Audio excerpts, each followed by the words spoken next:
Welcome to the Clarinet Podcast, the show about all that's new and neat with clarinet, with the neatest people in the industry. You can support the ongoing production of this independently produced program by donating to our Patreon at clarinet.com/support.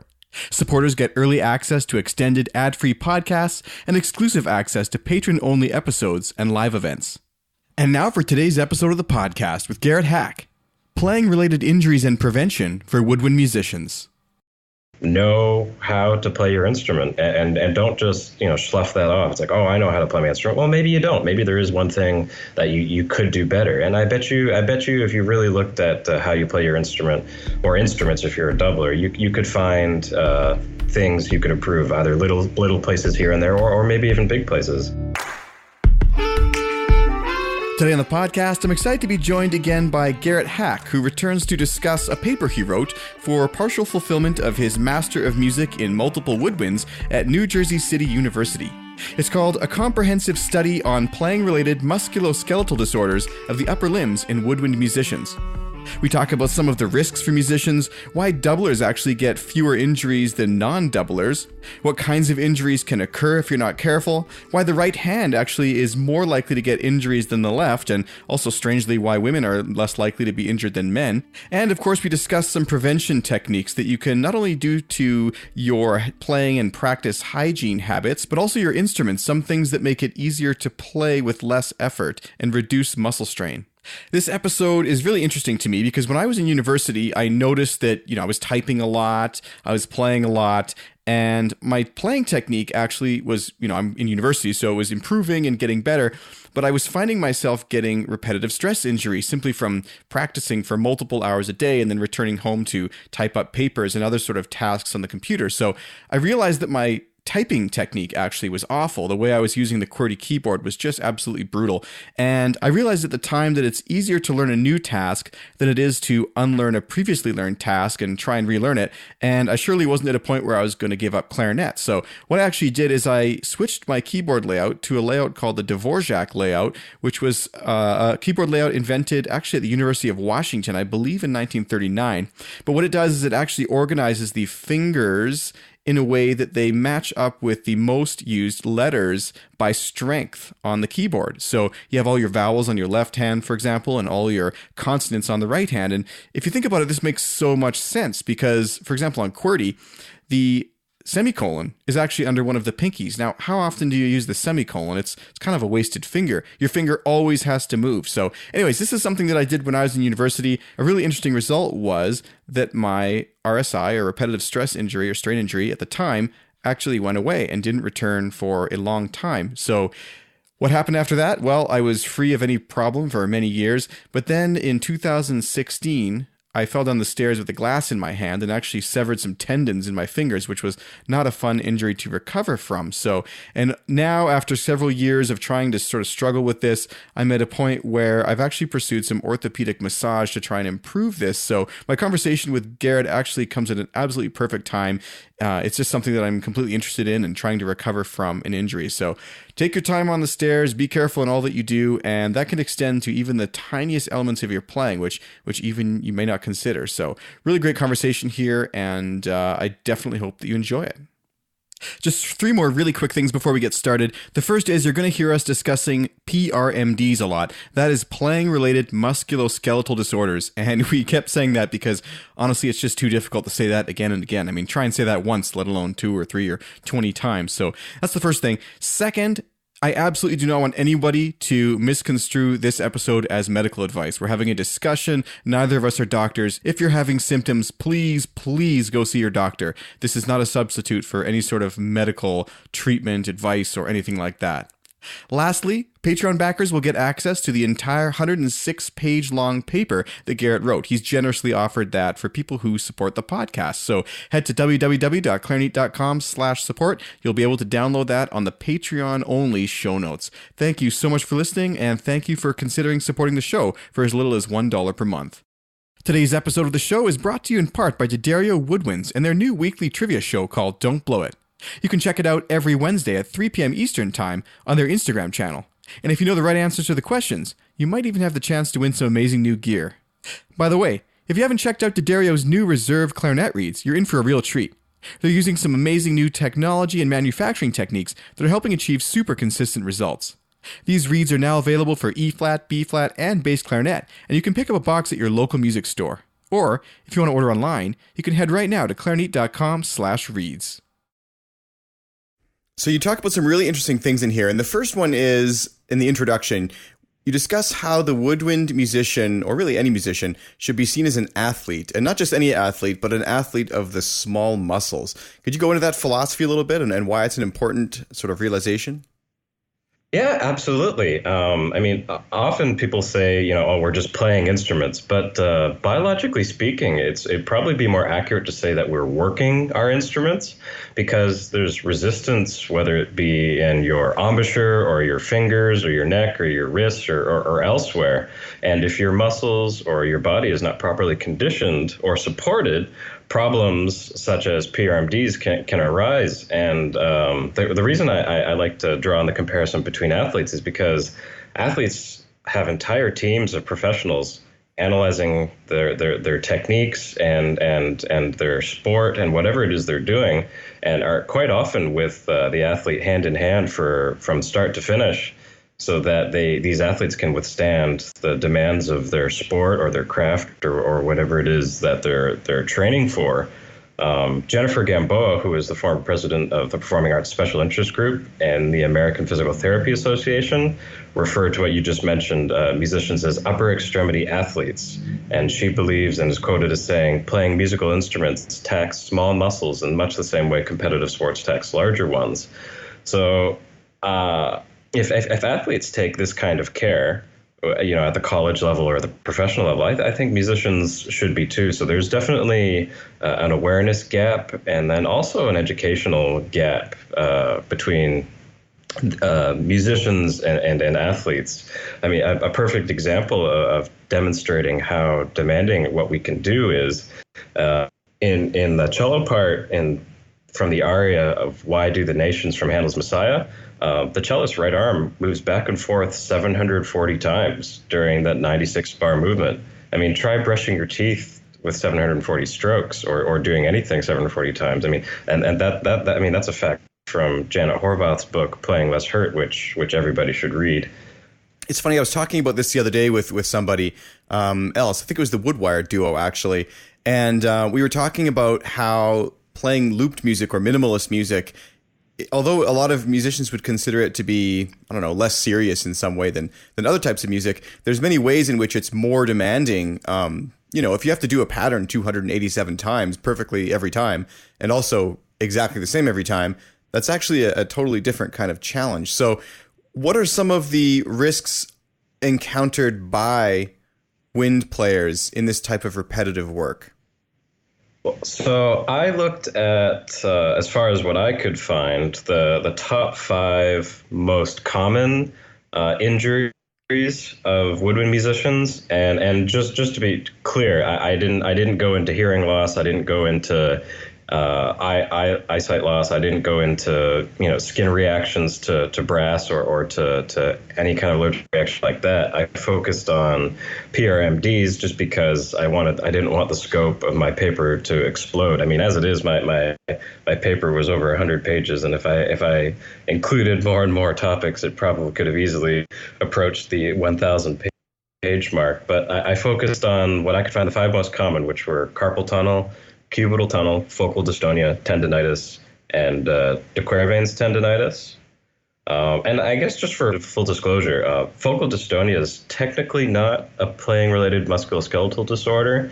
It's generally considered more of a mental disorder, but its symptoms affect you in very similar ways as the other PRMDs do. So, the focal dystonia, that's one that's not as common as or not as heard about anyways, is something like carpal tunnel. So maybe we should quickly explain what that one is. What kind of neurological symptoms are exhibited with that? So focal dystonia is characterized by a loss of voluntary motor control, and a very easy way to describe it is you experience spasms, but it's not to be confused with severe performance anxiety or freezing or choking, that kind of thing. It's spasms, but they're generally task specific. Like brass players were documented to have it in their embouchure, but only in one register. And then same thing with violinists. They were documented to have it, but only maybe playing a scale on one set of the instrument, one set of strings on the instrument. And then same with guitar players. They only had it in their right hand. It's very task specific, and that probably made it the most interesting of the disorders that I looked into. There's a guy named Scott. He's from scottsbasslessons.com. He has focal dystonia, and he thought it was going to end his career, but he found through some strange treatment that if he wore a certain type of gloves, the pressure it put on his hand kind of tricked his brain into allowing him to play right again. But there's actually a whole episode of him talking about this on the Jason Heath podcast, which I should put in the show notes here. You might like to listen to this too, actually. But he talks about what this sort of meant for him and what it was like, and he sort of described it like you'd go to play a scale which you'd play 1,000 times, but a different one would come out, or just like a slur of notes would come out that you didn't intend to do, and you got kind of confused because your brain thought you did it, but nothing remotely correct came out. So it's a really frightening thing. I can't imagine that sort of loss of control neurologically.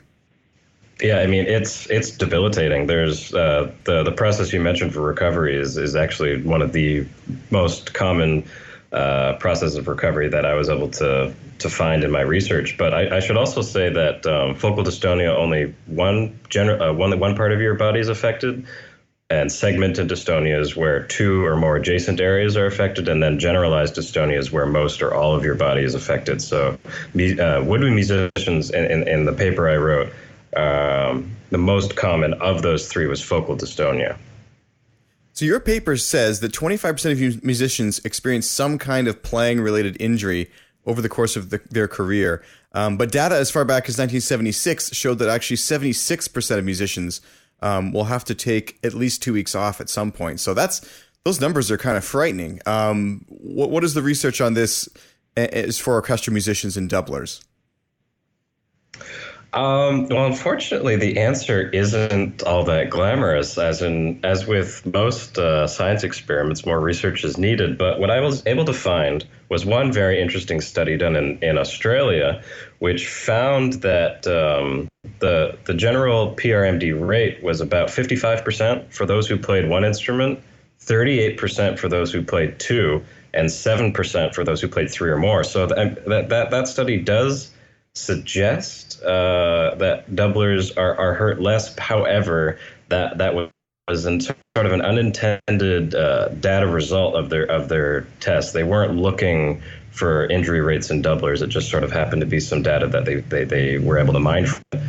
But that's only one study, and that's unfortunately one study can't really support any kind of glorious claim, much like the thousands of other studies that I read through that showed a range of about 55% to like you said, 76% of musicians being hurt.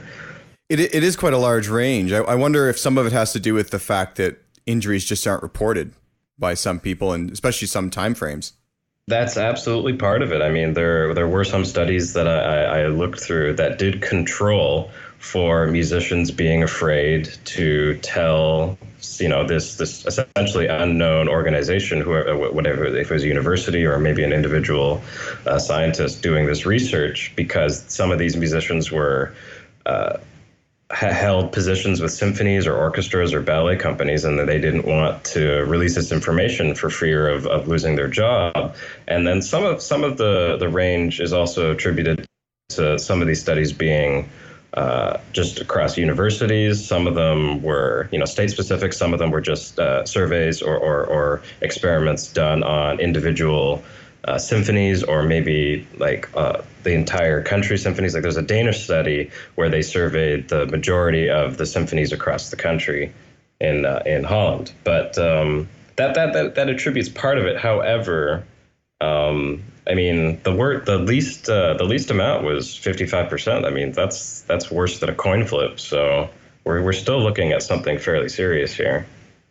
So while the other studies weren't necessarily looking for a relationship with doubling or not doubling, you kind of were. And so what is this, even though it's one study, have you thought about trying to maybe further that research in your own way, or what do you take away from that? Yeah, I mean, actually, in my paper, I was absolutely hoping to pull a number of the New York community as many other Dublin communities as I could. But the amount of paperwork I would have had to have gone through, unfortunately, was just not possible with the timeline that I had. I would have had to have, done individual sort of release documents and agreements for each individual person. It involves medical information and all sorts of things that you need to be mindful of. And if I had another year, I probably could have done that. But unfortunately, I wasn't able to. And that's definitely something I'm hoping to maybe work on in the future. And I definitely hope other people work on it in the future, because I think more and more of, especially the woodwind community, more and more of us are not going to be dedicated musicians to one instrument anymore. Just there's so much work out there, and just the direction the work is going, you have to play more and more instruments. Do you think that simply switching instruments leads, or could potentially, we're going to hypothesize here, but do you think it's what potentially leads to the reduction in injuries? Actually, yeah, that the study did hypothesize that if you played 10 hours in a day and you divided it amongst 3 or 4 different instruments, those are different sort of repetitive actions you're performing, and you're changing it up. And they absolutely hypothesized and believed, but we're not necessarily able to confirm that this result is directly related to the fact that you just aren't doing the same task for as long as the other people in the test. So a lot of musicians, especially in the past, I think that the previous generation especially, really followed a no pain, no gain philosophy and would really just sort of play through this kind of stuff. Is that changing? Is that mindset changing? I would say so, but then I still also see lots of people getting hurt. There's a lot of things that contribute to wanting to play hard and play more. I mean, maybe it's your job security, maybe it's your financial security, maybe there's an audition coming up, maybe you left preparation a little bit too late. But I mean, there's a lot of factors that I think still contribute to this. Maybe not socially as much as it used to be, but I mean, demanding performance schedules still contribute to this. Like more and more symphonies will record more and more things and play more and more concerts than they ever used to. Because they're trying to justify their sponsorships, they're trying to justify their funding. New and more repertoire is more and more difficult, and they have more and more extended techniques, so that's also contributing to your practice time. The standards have never really been higher in the musician world. And if you get a little in over your head, lack of control, or maybe over your instrument, or maybe over your schedule, can contribute to that. Inadequate preparation, stage placement, like maybe you're playing in a very dead room and you feel like you have to play to the room and play louder and force yourself more. Performance anxiety, physical vulnerability, demanding or thoughtless conductors, and just generally playing too much, too intensely, and too long with too much repetition and force. Your body size or your build can also contribute to it. Your pre-existing conditioning. Maybe you have muscle imbalances, like how a baseball pitcher's throwing arm will probably be much stronger than their non-throwing arm. Maybe you're already tired. Maybe you're sick. Maybe you have a genetic condition like joint laxity, which is double jointedness. Your misuse of the instrument, whether that be through poor technique or poor habits or poor posture. Abrupt changes in your schedule. Maybe all of a sudden you have an audition next week and you have to learn 30 excerpts or whatever it is. Or maybe you've changed the gauge on your strings, or maybe you've changed the strength of your reed, or maybe you've changed your instrument entirely and it's now heavier. I mean, a clarinet is almost 2 pounds, and maybe you start playing a new clarinet, which is heavier, and you're still going to play the same way that you normally play. Well, that's going to tax you quicker than it used to. One of the arguments for clarinet especially, some people say that extra E flat key adds in a little bit too much weight. And I always used to think that was ridiculous, but if you think about it, that extra couple of ounces times a couple 100 hours of playing a year, that's a lot of extra weight on your thumb. Yeah, exactly. I mean, and clarinetists will definitely experience more thumb related injuries than some other musicians. Like, I mean, oboists are about the same, saxophonists are about the same sort of issue. There's this thing called clarinet thumb, which is the layman's term for de Quervain's tendonitis. that clarinetists definitely experience, and it's definitely something all clarinetists need to be aware of. I remember when I was buying a new clarinet several years ago now, I remember trying different lacquered keys on different clarinets, and I remember noticing that certain lacquers were noticeably heavier than other clarinets, and then also, of course, certain woods were much heavier. And then, I mean, not to pick on Selmer, but I remember the Selmer Recital being a beast of a clarinet. That thing is heavy. Very thick walls, if I remember correctly. Yeah, and their model that replaced that definitely thinned that out and reduced the weight, but was able to maintain the bore. So they probably noticed the issue fairly quickly. Well, there's a lot of clarinets now that come with extra keys and different types of wood, and you're right, extra heavy plating and all sorts of things. Some of this has been compensated for with neck straps, for example. But then, of course, the neck strap introduces a new area of pressure on the body. So yeah, there's got to be some sort of solution. Maybe we need like clarinet floor pegs or something going forward. Well, they do exist. I definitely found mostly non sort of major manufacturers, like nobody like Van Doren is making these yet. But I definitely saw floor pegs for both standing and seated positions for almost all the woodwinds that are out there. Well, maybe it's something that needs to happen. If it's going to extend your career, and maybe it looks a little funny at first, but for instruments where there's no way around it, it's come into play. No pun intended. Cello, bass clarinet, obviously upright bass. So maybe it is sort of a natural progression is to have the floor supporting the instrument, which makes more sense than your thumb. Well, we'll see. I'd be interested to know how that affects the tone of the instrument, but firstly, just inside your head, because I bet you that would change the vibrations in your head. But then also, I'd be interested to hear a side-side comparison in a hall or something like that. It could have a deadening effect or something. Yeah. So let's go over real quick. We kind of talked about, it's getting pretty dire here. Everyone's at risk. Most of us are going to have everybody flee. Yeah. Most of us will have some sort of injury, and everybody's at risk. And the more you play, the worse it is. I mean, let's talk about some of the things that could happen. I mean, we talked about focal dystonia, but there's also a few others. Would you go over the potential problems that could happen, injuries? Sure. Yeah, sure. I mean, unfortunately, there's lots out there, but out of the 5 I covered, carpal tunnel is the most common, and carpal tunnel, just I guess very quickly, is a syndrome where you have a pinched nerve in your wrist. It's the median nerve, and it's characterized by having numbness or pain or tingling either in your hand or your arm or both.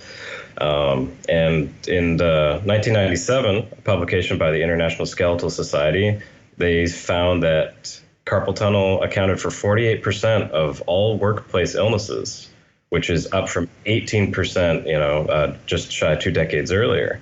It was known as the white collar epidemic of the 90s because that was sort of when keyboards and mice and all sorts of this new technological equipment was being widely used, and unfortunately widely used improperly.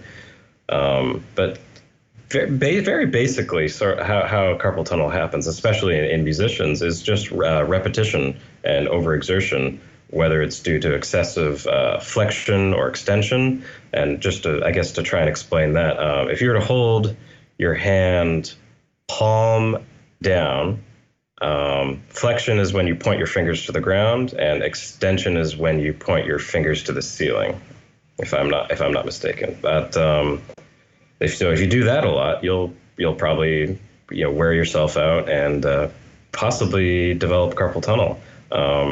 It's mostly seen in right hands in woodwind musicians, mostly because in woodwinds, if people aren't aware, the right hand is the hand that supports the weight of the instrument.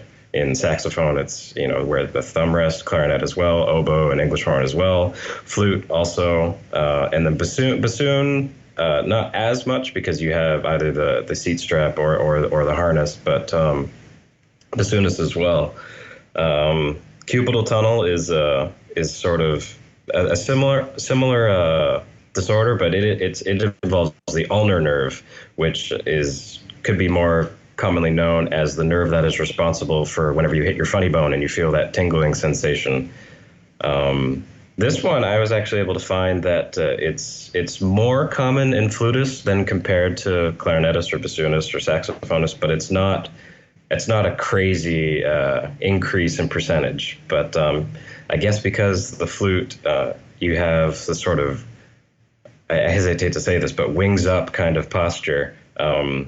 Your elbow is a little bit more involved in the flute than the other woodwinds. Tendinitis, also known as tennis elbow or golfer's elbow, is the other common one, and that quite often happens in the forearms or again in the hands or the arms of wood musicians.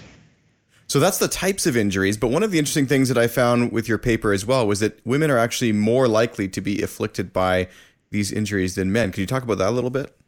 Sure, and I should say that maybe it's suggested that women are affected more than men. Some studies were able to control for the gender difference better than others. Some of it was just sort of like unintended result with their data, but it is suggested that women are more affected than men. Now, some of it is a social reason, like perhaps women are more ready to disclose this information. Part of it is, well, not as much because they were able to control this for as well, but part of it is numbers because maybe some orchestras had more women than men or more men than women. But studies were able to mostly clearly show that it wasn't due to women having smaller frames or smaller hands or smaller bodies, which I thought was really, really interesting and really cool. That is interesting because I was just going to ask, do you think it has to do with reduced muscle mass and stature, for example?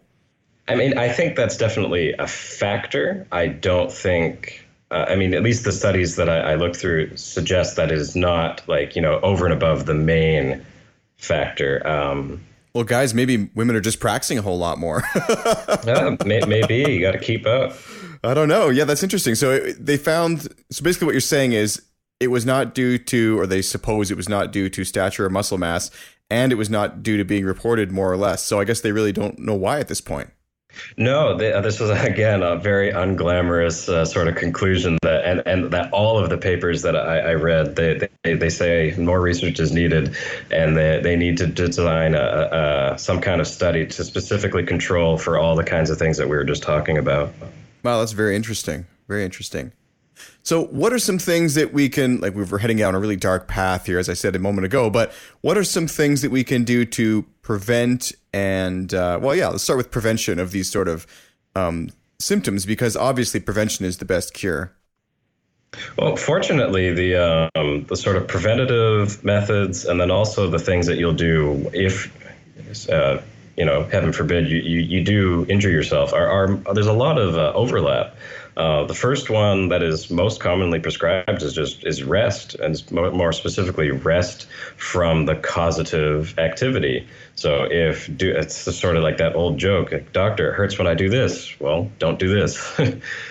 So resting from whatever the cause is the first and foremost the thing that you should be doing. And if you still need to practice, if you still need to play, well then perhaps the way you've learned to play is incorrect. Perhaps what you're doing or how you're doing it is leading to that injury, and maybe you need to relearn how to do whatever it is that you're doing. Could smaller rests be as beneficial as bigger rests? Like, I imagine someone preparing for a last-minute concert who needs to practice 5 hours today, they still need to put in that time, but maybe if they break it up into, 10 half-hour sections, they'd be better off than just, banging it out? Yeah, a lot of the scientists, a lot of the musicians that I read, their papers all suggest that everyone should develop some kind of routine that incorporates breaks or incorporates rest periods, and it varies. They say it varies person to person how long that should be, whether it's 5 minutes every hour or 15 minutes every hour or what have you. But they all heavily advocate incorporating breaks, and some of them will say things like, well, if you have a lot of work to do, so maybe you're a student and you have a jury to work for, to prepare for, but you also have exams, maybe incorporate your break in with a very brief, study period, like, play half an hour of your scales or half an hour of your piece, and then maybe do 5 minutes of maybe studying one fact about, whatever exam you're preparing for. And that way, maybe over the grand scheme of things, you're still putting in a solid, hour or 5 hours of work, but you're still having that break from playing. What about using that break to do something like, an area massage or stretching or anything like that? Absolutely. Icing is also something that a lot of people say to incorporate in your breaks, or heat, depending on what ails you. But stretching, massage, cold water or hot water, or even just an ice pack or a heating pad, all those kinds of things are definitely should be incorporated into, again, person to person, depending on what it is they feel that they're needing. But also you can find occupational therapy to be very helpful as well. So maybe something where somebody helps you, whether that be, chiropractic or physical therapy, or maybe even more lesser known things like the Alexander technique or the Feldenkrais method, or yoga, Pilates, all sorts of things that you can do. Some on your own, but some you'll need a little bit of help. Do you think it's worth investing in things like occupational therapy and physical therapy, physiotherapy, a little bit of massage, all these kind of things before you have the injury instead of after? Because usually people look into this type of treatment after the fact. I mean, for me personally, I regularly see a chiropractor or a physical therapist. I'm very fortunate that with my show I'm with right now, once a week we have a physical therapist come in and is available to the team, and I make sure that I am staying on top of that and also staying on top of my stretches and all sorts of I sort of have this short regimen that I do my best to adhere to, so that I can play 8 shows a week. So you talk a lot about posture, and this is nothing a preventative element, I think, is posture and technique. What are some things that clarinetists can do to improve their posture and technique to reduce their risk of getting these sorts of injuries? Well, if you're playing sitting down, it's very important to create consistency with your seated postures. Now, whether that's just using the same kind of seat all the time, like I know Wenger chairs are widely used in universities, or whether it's, you travel a seat wedge or maybe a back wedge to help promote consistency in your posture. I was always it was explained to me, like, imagine you're like a marionette almost, and there's a string at the top of your head, and it's sort of, a little bit taut, and it's trying to make your spine basically long and liquid. Those are the key words. Because if you're hunched over, your spine's not long and liquid anymore. It's just sort of, bent, and that's not good for your air. That's not good for your tone, and that's not good for your body. So those are some of the ways that we can adjust our personal posture. But is there any way we can help improve or reduce our risk of injury by altering the instrument, for example, the thumb rest or the keys? Yeah. Absolutely. Like in flutes, it's actually almost standard now, the offset G key. You can also get all sorts of different thumb rests. You can get floor pegs. You can wear neck straps, like we previously mentioned. My personal opinion for clarinet specifically is adjusting the thumb rest, because you can make that higher, you can make it lower, you can add a rubber cushion, or you can add some kind of third-party device to help distribute the weight. Like I know there are thumb rests that have wide pads on them, or some of them even have multiple points of contact further up your arm to help distribute that weight of the clarinet, so that you're not playing with so much tension or stress. There's one called the Koeman thumb rest, which I've used successfully for quite a few years now. It sort of allows you to brace the weight between your thumb instead of sort of pinning it on there, which is really good. But I have to say that although I love it, I don't think I would get it installed on my new set, simply because I have to drill into the wood, and they're fairly permanent. So it's too bad because in a way I'll be limiting my own ability to play potentially in the future if I'm not careful. But perhaps that's a business opportunity for one of these manufacturers out there to sell their clarinets with these things previously installed. Yeah, I mean they're interesting. The only disadvantage along with that is you also have to slide them off when you risk losing them here and there. That's right. Have you tried those, the Kuimans? I have. I personally was not able to get comfortable with it. I am a much more I have a much more simple solution. I just use like a thin piece of rubber on my thumb rest. But I did try them, and they are very comfortable. But unfortunately, it just wasn't for me. I like how they open up the hand a bit too, which is great for students. But yeah, there's all kinds of different devices here. You've actually featured many of them in the article you wrote with pictures, which is just amazing. And it seems that flute, for some reason, might be the most interesting one. They actually have physical things that attach to the body and sort of make a thumb rest where there isn't one. Yeah. There are these little clips that sort of go on the underside of the body that can either increase the thumb surface area or at the very least change the angle so that maybe it's a better fit for your hand. Let's talk about straps too. Actually, what are some features of straps that one should look for to make sure that they work for them, and how could they adjust them properly? Well, if you're playing a larger instrument like a bassoon or a baritone saxophone, you'll probably want to go with a harness just because they're much larger instruments, they're much heavier, and a harness will have more points of contact. However, if you're more comfortable with the strap, then obviously just like a single neck strap is what you should do. But I was always taught that the instrument should come to you and you shouldn't go to the instrument, so that the neck strap should be adjusted, or the harness, so that you can bring the instrument comfortably to you and you don't have to move your neck or bend your head in any sort of uncomfortable way to access the reed or the double reed in the case of bassoon. It should also be comfortable enough so that it's not pinching your neck or causing any sort of blood flow loss. I know there are a number of neck straps out there that feature almost this wingtip design where there's this gap in the middle of this neck strap at the back to allow for better circulation of I guess the fluid in your spine, but also the blood flow. I've always wanted to be careful with neck straps because I sort of agree with Michael Lowenstern, who said something like, there's some pretty important stuff that goes through your neck. So you want to make sure that you're not, pinching nerves or cutting off circulation or all sorts of things. Yeah. I mean, and for me personally, I do not enjoy using a neck strap on clarinet. There's just too many angles at which I'm not comfortable when I wear a neck strap. So, but that being said, I mean, if it works for you, you should use it, and you should continue to use it and enjoy it so that you can put more hours into your instrument. I mean, Dorothy Tubman, who is a huge proponent of playing with good technique and good posture, said, your instrument loves to be touched, so you should love to touch it.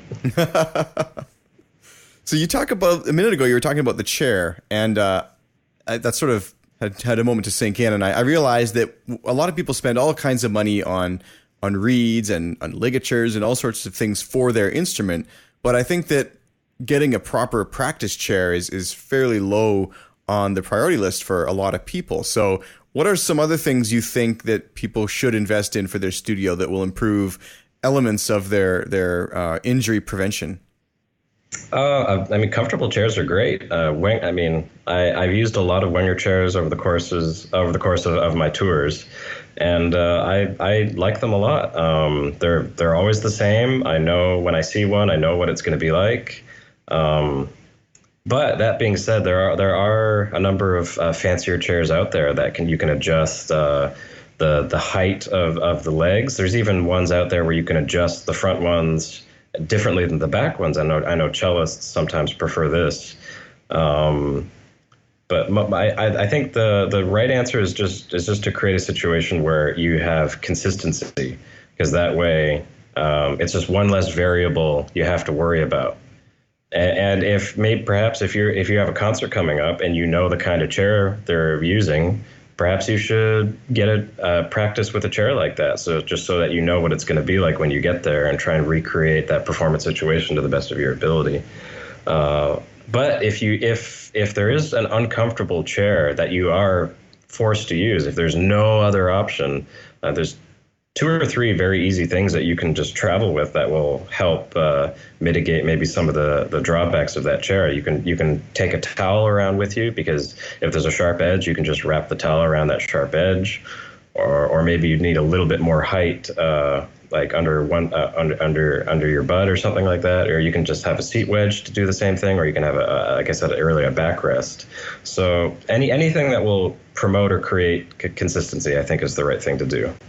And it's funny because I was just thinking too, your study didn't go to things like eye injuries and hearing injuries and all those kinds of things, but I feel too that carrying around something like a stand light could just be so helpful, so you're not squinting in the dark and things like that in situations even where it's not supposed to be dark, but maybe you're not in a position with great lighting above you. It happens all the time, things like earplugs, or even just wearing comfortable shoes. Like, I imagine there's so many things that we don't think about that we should be thinking about.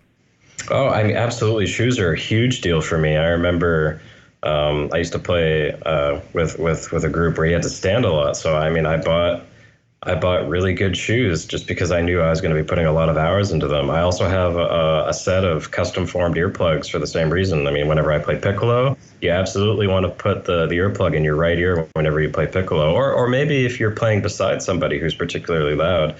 I know Walt Weiskopf, who's a well-known jazz tenor player, taught himself how to play with earplugs in all the time, and I don't feel like his musical ability suffered at all for it. I know a lot of people feel like, oh, it changes the sound inside my head, or it changes how I sound, and I mean, it does to an extent change the way you sound inside your own skull. But that being said, I think there is a lot of importance in protecting and prolonging your hearing, because once you lose it, you don't get it back. So yeah, all these things to be taken seriously, very seriously. So how can we finish up here and put a positive spin on this? What do you think maybe are 3 steps that everyone can take away and try and reduce their risk of injury and have a better time practicing and not feel scared?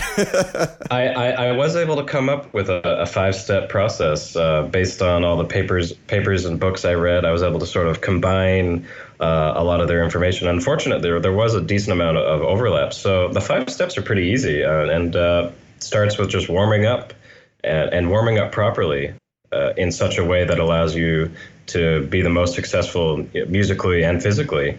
Warm muscles are more cooperative and efficient and resilient when they're eased into a task rather than plunged right into them. So I would recommend considering stretch or exercise as part of your warm-up routine. The second one is taking breaks.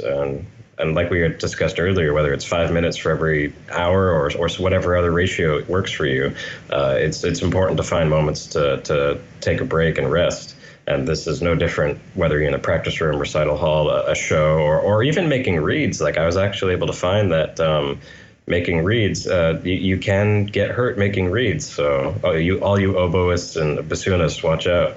Well, not to mention the knife. The knife itself can cut you. I mean, we didn't even talk about physical injuries like I experienced. I mean, we're talking about playing-related injuries, but, I mean, you can injure yourself many other ways. Don't kid yourself. I mean, I fell down the stairs with a glass in my hand when it was out for months and may never be the same, So it's crazy. Third one is paying attention to your posture. And like we just said before, whether you're with a teacher or a friend or in front of a mirror, or if you don't have a mirror or any friends, my condolences, but you can just use your phone. Just turn on the front camera of your phone. So that really works too. The fourth one is paying attention to your pain and knowing the difference, knowing the difference between pain and fatigue, because they are very different. If something hurts, you should address it. You should consult a physician or a medical professional. And the last one is educate yourself. Know how to play your instrument, and don't just slough that off. It's like, oh, I know how to play my instrument. Well, maybe you don't. Maybe there is one thing that you could do better. And I bet you if you really looked at how you play your instrument, or instruments if you're a doubler, you could find things you could improve, either little places here and there, or maybe even big places. There's lots of resources available to you.